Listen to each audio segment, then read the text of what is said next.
एक पते की बात बताऊं।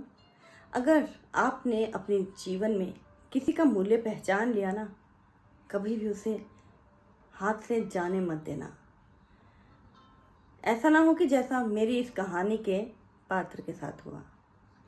एक बार एक किसान खेत में जुताई कर रहा था। खेत जोतते जोतते उसे एक चमकीला पत्थर मिला। वह उस पत्थर को लेकर सुनार के पास गया कि इसका मूल्य बताइए और मैं इसे 1,000 में बेचना चाहता हूँ।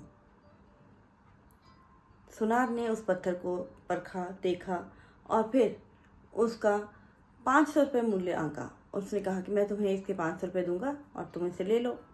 किसान ने कहा नहीं, मुझे 1,000 चाहिए क्योंकि मेरा घर और खेत गिरवी पड़ा है, मुझे उसे निकालना है। सुनार नहीं माना और वह किसान उस पत्थर को लेकर घर वापस आ गया। अगले दिन सुनार उस पत्थर को लेने के लिए किसान के पास गया और उसने कहा कि ठीक है, मैं तुम्हें 1,000 रुपया देने को तैयार हूँ, तुम पत्थर मुझे दे दो। किसान ने उसे देखा और मुस्कुराया और उसने कहा कि मैंने वह पत्थर बेच दिया। एक व्यापारी रात को आया था, उसने मुझे उस पत्थर की 1,00,000 रुपए कीमत दी और वह पत्थर वह ले गया।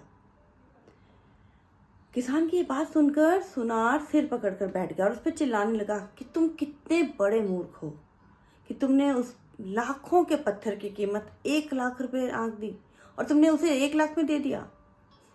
अब किसान जोर से हंसा और बोला, मैं तो मूर्ख हूँ, लेकिन मुझसे कहीं ज्यादा मूर्ख तुम हो जो तुमने मात्र 500 रुपए के लिए उस बेशकीमती पत्थर को हाथ से जाने दिया।